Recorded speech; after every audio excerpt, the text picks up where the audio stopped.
Next,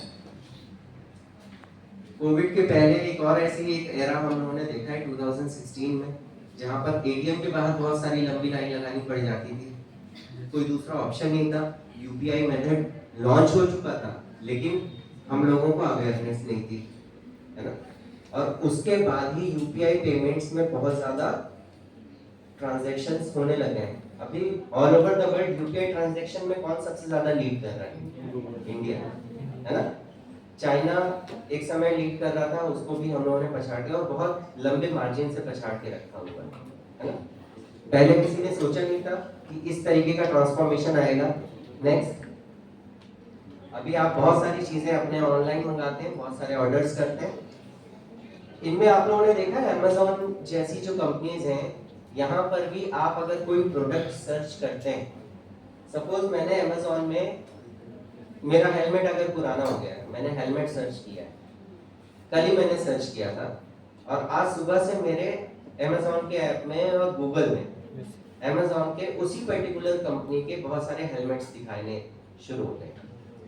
और अगर आज मैं बैठा हूँ, नितिन सर यहाँ पे बैठे हैं, सर ने अगर मोबाइल सर्च किया और मैंने हेलमेट सर्च किया हुआ है, और कल हम लोग सेम इसी जगह पर बैठे होंगे, तो मेरे गूगल के रिजल्ट्स में हेलमेट के एड्स आएंगे और सर के में मोबाइल के एड्स आएंगे।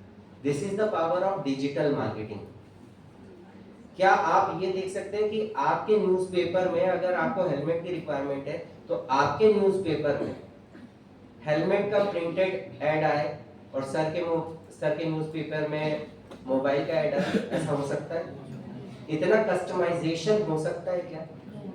That is possible only on digital platforms, है ना। और इसमें भी बहुत बड़ी टेक्नोलॉजी एक यूज हो रही है।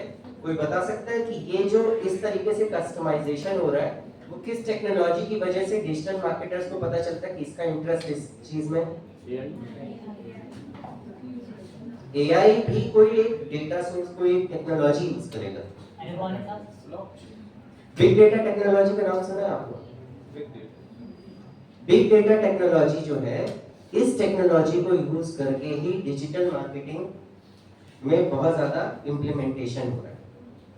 हम जो अभी कन्वर्सेशन कर रहे हैं, ये क्या है? एक तरीके का डेटा है जो कि ट्रांसफर हो रहा है ना।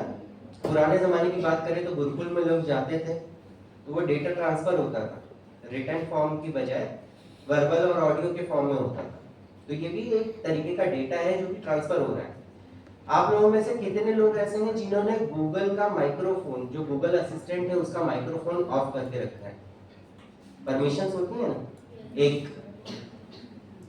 तो आज जो कन्वर्सेशन हो रही है, एक बच्चे ने हाथ उठाया है, हो सकता है कि उसके मोबाइल में आज डिजिटल मार्केटिंग से रिलेटेड कोर्सेज, अपग्रेड जैसी कंपनीज या द ग्रेट लर्निंग जैसे ऐप्स जो होते हैं, उनके एडवर्टीजमेंट ना दिखाई दे, लेकिन जितने बाकी लोगों के गूगल असिस्टेंट के माइक्रोफोन ऑन है, आप ऑब्जर्व करिएगा 1 से 2, उसके बाद भी आपको ये रिकमेंडेशंस आने शुरू हो जाएंगे।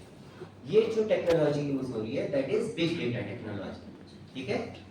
तो इसका यूज करते हुए ही ये सारे जो प्लेटफॉर्म्स हैं, ये डिजिटल मार्केटिंग में लोगों के इंटरेस्ट के ऊपर आपको एड्स दिखाना शुरू करते हैं। आपने देखा होगा कि अगर आपने कोई प्रोडक्ट सर्च किया है, तो इन सारे एप्लीकेशंस में भी एडवर्टीजमेंट आते हैं, है ना, एड्स दिखाए जाते हैं।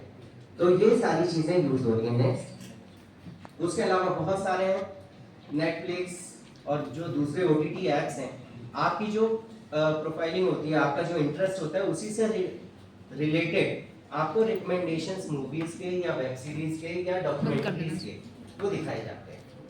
नेक्स्ट,